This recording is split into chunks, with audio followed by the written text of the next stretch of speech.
নমস্কাৰ। আজি সানডে। আজিৰ পৰা অহা 7 দিনলৈ মই ৰাশিফল কম। মাজত দুই এখন চিঠি থাকিব আৰু নিয়ম কানুনবোৰ থাকি যাব। মনত ৰাখিব, যিসকলে মোলৈ চিঠি পত্ৰ দিব খুজিছে তেখেতসকলে নিশ্চয় টাইমেটৰ প্ৰতি সানডে আনসাৰ পাব।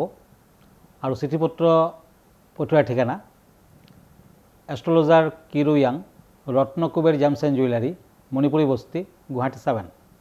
ফোন নম্বৰটো হৈছে 9085949309।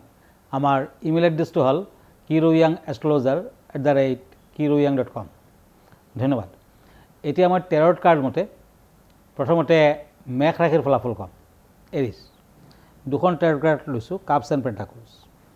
এই দুখন কাৰ্ড মতে এইটো সপ্তাহত আপুনি যদি বিভিন্ন কাম কাজ কৰে তেতিয়া আপোনাৰ প্ৰতিভাৰ স্বীকৃতি পাব, আপুনি মনত আনন্দ লভিব। এই সপ্তাহটোত বিদ্যাৰ্থীসকলে মনৰ আশা পূৰণ কৰিব পাৰিব, তাৰমানে ভবামতে ফল পাব। যদি ইণ্টাৰভিউ আদি দিব খুজিছে তেতিয়া কিন্তু শুভ ফল দেখুৱাই আছে। নিবনুৱাসকলৰ সপ্তাহটোত ভাল। এই সপ্তাহটোত দূৰ ভ্ৰমণ নকৰিব, বিশেষকৈ পশ্চিম ফাল বৰ্জনীয়। এই সপ্তাহটোত আপুনি যদি ব্যৱসায় বাণিজ্যৰ কাম কাজত আগবাঢ়ে তেতিয়া কিন্তু বাধা হৈ থাকিব। ব্যৱসায় বাণিজ্যত বাধা আছে।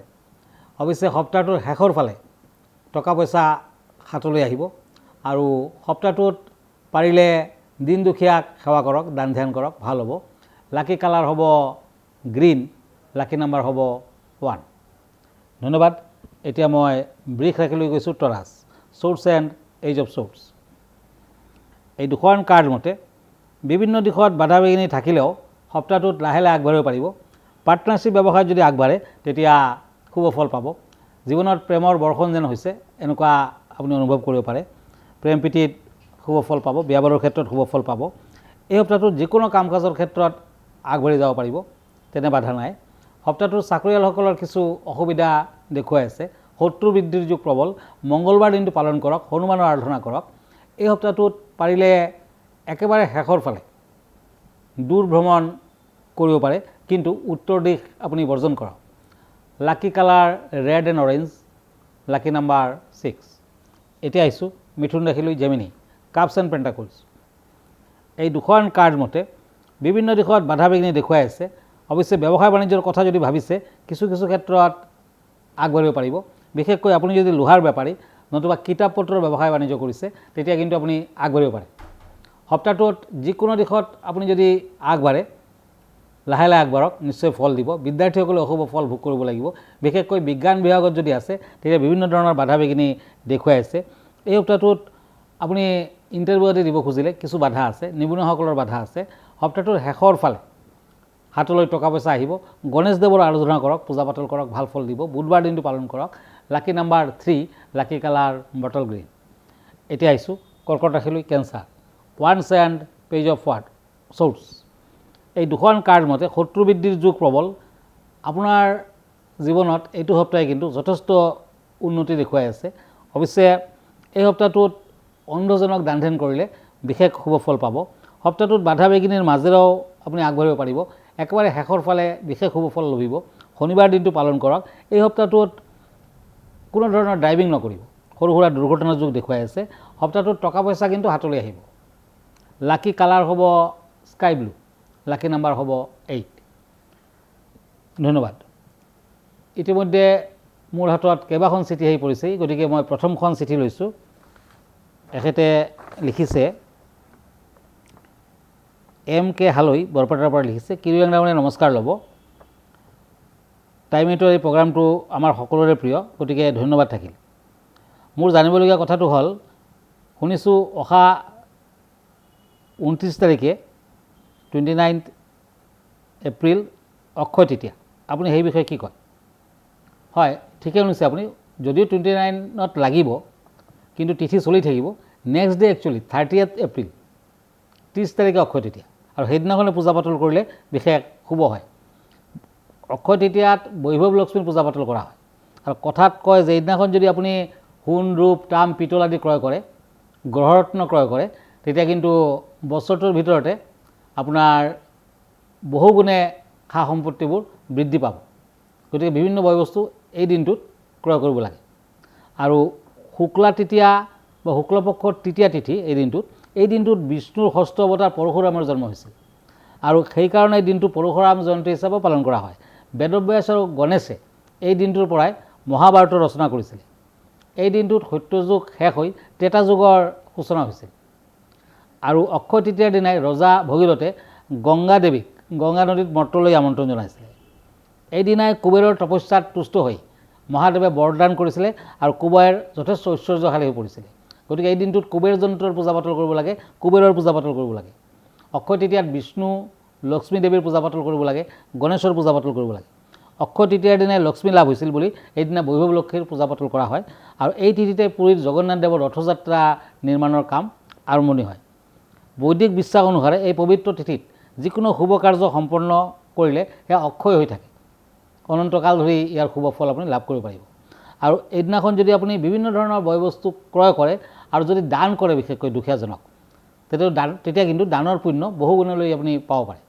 গতিকে অক্ষয় তৃতীয়া এই বিশেষ দিনটোত সেই দিনটোত কিন্তু কোনো একো পঞ্জিকা বা একো চাব নালাগে, যিকোনো শুভ কৰ্মৰ আপুনি আৰম্ভণি কৰিব পাৰে। ধন্যবাদ। মই আৰু এখন চিঠিলৈ গৈছোঁ। এইখন চিঠি লিখিছে শ্যামল দীক্ষিত, গুৱাহাটীৰ পৰা লিখিছে। কিৰণ ডাঙৰীয়া নমস্কাৰ ল'ব। মোৰ ব্যৱসায় বাণিজ্যত কিছু লোকচান চলিছে, ব্যৱসায়ৰ সফলতাৰ বাবে কি কৰিব লাগিব?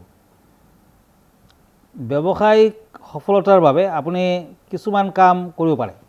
বৃহস্পতিবাৰে দেৱী লক্ষ্মীৰ পূজা পাতল কৰক আৰু ঘৰখনৰ সকলো সদস্যই এটা স্থানত একত্ৰিত হৈ দেৱী লক্ষ্মীৰ পাঁচালি পঢ়ক বা শুনক। আৰু এই দিনটোতে আপুনি ৰঙা বস্ত্ৰ অকণমান ল'ব আৰু তাৰ ওপৰত 11টামান মচুৰ দালি ৰাখিব আৰু কেইটামান চাৰিমুখী চাকি ল'ব।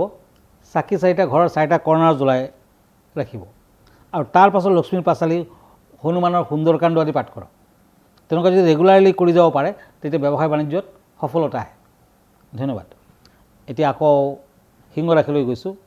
ৰাশিফল লিঅ', কাপছ এণ্ড দ্য হেংমেন। এই দুখন কাৰ্ড মতে কিছু বাধা বিঘিনি থাকিব যদিও টকা পইচা হাতলৈ আহিব। এইটো সপ্তাহত শিক্ষাৰ্থীসকলৰ মধ্যম ফল। স্বাস্থ্য পাতিৰ কিছু অৱনতি হ'ব পাৰে, বিশেষকৈ পেটৰ বেমাৰত ভুগিব পাৰে, বিভিন্নজনৰ পৰা স্বীকৃতি পাব। এই সপ্তাহটোত আপুনি লাহে লাহে উন্নতি কৰিব পাৰিব। সপ্তাহটোত কিন্তু দিন দুখীয়াক দান ধ্যান কৰিলে বিশেষ শুভ ফল আশা কৰিব পাৰি। এই সপ্তাহটোত শনিবাৰ দিনটো পালন কৰক, শনি মন্দিৰ দৰ্শন কৰক। সপ্তাহটোৰ একেবাৰে শেষৰ ফালে নিবনুৱাসকলে বিশেষ শুভ ফল আশা কৰিব পাৰে। লাকি নাম্বাৰ হ'ব 3, লাকি কালাৰ হ'ব স্কাই ব্লু। ধন্যবাদ। এতিয়া কন্যা ৰাশি, the star and knight of swords. এই দুখন কাৰ্ড মতে এই সপ্তাহটোত বৃহস্পতিৰ শুভ প্ৰভাৱত আৰ্থিক অৱস্থা মজবুত হ'ব। সপ্তাহটোত ব্যৱসায় বাণিজ্যত লাহে লাহে আগবাঢ়িব পাৰিব। বৃহস্পতিবাৰ দিনটো বিশেষ শুভ। বৃহস্পতিবাৰে গণেশ আৰু লক্ষ্মী দেৱীৰ পূজা পাতল কৰক। এই সপ্তাহটোত অক্ষয় তৃতীয়া বুলি আপুনি যিমান পাৰে দান ধ্যান কৰক, বিশেষ শুভ ফল দিব। বিশেষকৈ 30 তাৰিখৰ দিনা, অক্ষয় তৃতীয়াৰ দিনা আপুনি যদি দুখীয়াজনক মিঠাই আদি খাবলৈ দিয়ে, দান ধ্যান কৰে, সোণ ৰূপৰ বয় বস্তু কিনে, গ্ৰহৰত্ন ক্ৰয় কৰে, তেতিয়া কিন্তু বহুত বেছি ভাল ফল আপুনি আশা কৰিব পাৰে। এই সপ্তাহটোত কন্যা ৰাশিৰ জাতক জাতিকাসকলে শত্ৰুৰ পৰা অলপ সাৱধান হওক। শত্ৰু বৃদ্ধিৰ যুগ প্ৰবল। বিদ্যাৰ্থীসকলৰ মধ্যম ফল। সপ্তাহটোৰ শেষৰ ফালে দূৰ যাত্ৰা নকৰিব। কন্যা ৰাশিৰ জাতক জাতিকাসকলৰ কাৰণে লাকি কালাৰ হ'ব অৰেঞ্জ কালাৰ, লাকি নাম্বাৰ হ'ব 2। এতিয়া আহিছোঁ তুলা ৰাশিলৈ, Libra, page of once and once. এই দুখন কাৰ্ড মতে বিভিন্ন ধৰণৰ বাধা বিঘিনি অশান্তি আদি দেখুৱাই আছে। তুলা ৰাশিৰ জাতক জাতিকাসকলে দূৰ ভ্ৰমণ নকৰিব, বিশেষকৈ পশ্চিম দিশ বৰ্জনীয়। এই সপ্তাহটোত বিদ্যাৰ্থীসকলে শুভ ফল লাভ কৰিব পাৰিব, কিন্তু আপুনি যদি আৰ্টছৰ ষ্টুডেণ্ট কিছু বাধা আছে। নীল সৰস্বতীৰ পূজা পাতল কৰক, শুভ ফল পাব। সপ্তাহটোত খাদ্যদ্ৰব্যৰ ব্যৱসায় কৰিলে আগবাঢ়িব পাৰিব। যিকোনো ধৰণৰ হোলচেল ব্যৱসায়ত আপুনি আগবাঢ়িব পাৰিব। বাকী দিশত কিছু বাধা বিঘিনিৰ মাজেৰে আপুনি যাব লাগিব। সপ্তাহটোত বৃহস্পতিবাৰ দিনটো পালন কৰক, নাৰায়ণৰ পূজা পাতল কৰক। এই সপ্তাহটোৰ শেষৰ ফালে টকা পইচা হাতলৈ আহিব, স্বাস্থ্য পাতি মধ্যম। তুলা ৰাশিৰ জাতক জাতিকাসকলে অফ হোৱাইট কালাৰটো ইউজ কৰক, লাকি নাম্বাৰ হ'ব 7। বৃশ্চিক ৰাশি, স্কৰপিঅ, ছৰ্ডছ এণ্ড ছৰ্ডছ। এই দুখন কাৰ্ডতে বিভিন্ন দিশত বাধা বিঘিনি কিছু আছে। অৱশ্যে মাজভাগৰ পৰা লাহে লাহে সফলতা পাব। এই সপ্তাহটোত শত্ৰু মিত্ৰ হ'ব পাৰে তেনেকুৱা দেখুৱাই আছে। অৱশ্যে মান সন্মানত কিছু হানিৰ যোগো দেখুৱাই আছে, সাৱধান হওক। বিদ্যাৰ্থীসকলৰ বাবে সপ্তাহটো শুভ ফলদায়ক। বিশেষকৈ বুধবাৰ দিনটোত আপুনি অলপ সাৱধান হওক, ড্ৰাইভিং নকৰিব, সৰু সুৰা দুৰ্ঘটনাৰ যোগ দেখুৱাই আছে। এই সপ্তাহটোত টকা পইচাৰ ফালেদি আল্টিমেটলি শুভ ফল পাব। বৃশ্চিক ৰাশিৰ জাতক জাতিকাসকলে ৰেড কালাৰ ইউজ কৰিব পাৰে, লাকি নাম্বাৰ 6। ধনু ৰাশি চেজিটেৰিয়াছ, কাপছ এণ্ড ৱাৰ্ডছ। এই দুখন কাৰ্ড মতে বিভিন্ন দিশত বাধা বিঘিনি থাকিলেও শত্ৰুৰ পৰা বিশেষ ক্ষয়ক্ষতিৰ দিশ দেখুৱাই আছে, সাৱধান হওক। এই সপ্তাহটোত মংগলবাৰ দিনা বগলা দেৱীৰ মন্দিৰ দৰ্শন কৰক, বগলামুখী দেৱীৰ পূজা পাতল কৰক। মংগলবাৰ দিনটো নিৰামিষ আহাৰ গ্ৰহণ কৰক, ভাল ফল আহিব। বিদ্যাৰ্থীসকলে বৰ এটা ভাল ফল নাপায়, বাধা আছে। মনসা দেৱীৰ পূজা পাতল কৰক, কিছু ভাল ফল দিব। এই সপ্তাহটোত যদি আপুনি বিভিন্ন ধৰণৰ ব্যৱসায় বাণিজ্যত ইনভেষ্ট কৰে তেতিয়া কিছু শুভ ফল দেখুৱাই আছে। বিশেষকৈ লোহাৰ বেপাৰীয়ে শুভ ফল পাব, ব্যৱসায় বাণিজ্যত লাহে লাহে আগবাঢ়িব পাৰিব। সপ্তাহটোৰ শেষৰ ফালে অৱশ্যে বিদ্যাৰ্থীসকলৰ কিছু শুভ। ধনু ৰাশিৰ জাতক জাতিকাসকলে yellow colour, golden colour use কৰিব পাৰে, লাকি নাম্বাৰ 7। মকৰ ৰাশি Capricorn, king of swords and knight of wands. এই দুখন কাৰ্ড মতে বিভিন্ন দিশত বাধা বিঘিনিৰ মাজেৰেও আপুনি আগবাঢ়িব পাৰিব। এই সপ্তাহটোত লাক খুলিব পাৰে, মানে লাকে আপোনাক যথেষ্ট সহায় কৰিব পাৰে। লটাৰী নতুবা তেনেধৰণৰ খেলৰ যোগেদি টকা পইচাৰ আমদানি দেখুৱাই আছে। অৱশ্যে যিকোনো নতুন কামত সোনকালে আগ নাবাঢ়িব, ভাবি চিন্তি আগবাঢ়ক। পাৰ্টনাৰশ্বিপ ব্যৱসায়ত কিছু অশুভ ফল।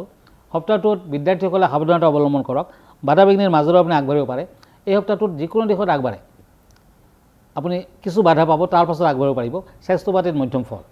মকৰ ৰাশিৰ জাতক জাতিকাসকলে শনি মন্দিৰ দৰ্শন কৰক, শনিবাৰ দিনটো পালন কৰক, লাকি কালাৰ ব্লু, লাকি নাম্বাৰ 8। কুম্ভ ৰাশি একুৰিয়াছ, দ্য চেৰিয়ট এণ্ড পেণ্টাকলছ। এই দুখন কাৰ্ড মতে মূল্যৱান সা সম্পদ আপুনি অৰ্জন কৰিব পাৰে, টকা পইচা হাতলৈ আহিব, কৰ্মচিন্তা উন্নত হ'ব, বিভিন্ন কাম কাজত যদি আপুনি হাত দিয়ে সফলতা আহিব। কুম্ভ ৰাশিৰ জাতক জাতিকাসকলে দূৰ ভ্ৰমণৰ সুযোগ পাব, বিদ্যাৰ্থীসকলৰ শুভ ফল। সোণালী বৰণ শুভ, লাকি নাম্বাৰ 8। মীন ৰাশি ওৱান্স এণ্ড পেণ্টাকলছ। এই দুখন কাৰ্ড মতে বিভিন্ন দিশত বাধা বিঘিনি আছে, অৱশ্যে লাহে লাহে আগবাঢ়িব পাৰিব। বিভিন্ন দিশত আগবঢ়াৰ বাবে সুযোগ পাব, ব্যৱসায় বাণিজ্যত মধ্যম ফল পাব। এই সপ্তাহটোত বিদ্যাৰ্থীসকলে লাহে লাহে আগবাঢ়িব পাৰিব। সপ্তাহটোৰ মাজভাগৰ পৰা শেষলৈ জুইৰ পৰা সাৱধান হওক, পানীৰ পৰা সাৱধান হওক। বিশেষকৈ শিশুসকলক অলপ সাৱধানে ৰাখক। এই সপ্তাহটোৰ শেষৰ ফালে যথেষ্ট টকা পইচা হাতলৈ আহিব পাৰে। সপ্তাহটোত দুশ্চিন্তা বৃদ্ধি হ'ব, শত্ৰু বৃদ্ধি হ'ব। মীন ৰাশিৰ জাতক জাতিকাসকলে green colour, blue colour use কৰিব পাৰে, লাকি নাম্বাৰ হ'ব 8। ধন্যবাদ। আপুনি যদি মোৰ ফেচবুক পেজ চাৰ্চ কৰে, কি ৰয়াং ৰত্ন কুবেৰ বুলি চাৰ্চ কৰিব পাৰে। মই ইউটিউবত আছোঁ, মই ইনষ্টাগ্ৰামতো আছোঁ। যদি আপুনি ব্যক্তিগতভাৱে মোৰ লগত লগ কৰিব খুজিছে, নতুবা চিঠি পত্ৰ দিব খুজিছে, তেতিয়া আমাৰ ঠিকনা astrologer Kiro Yang, Ratna Kuber gems and jewellery, Manipuri Basti, Guwahati 7। Phone নম্বৰটো হৈছে 9085949309। আমাৰ ইমেইল এড্ৰেছটো হ'ল kiroyangastrologer@kiroyang.com। ধন্যবাদ, নমস্কাৰ।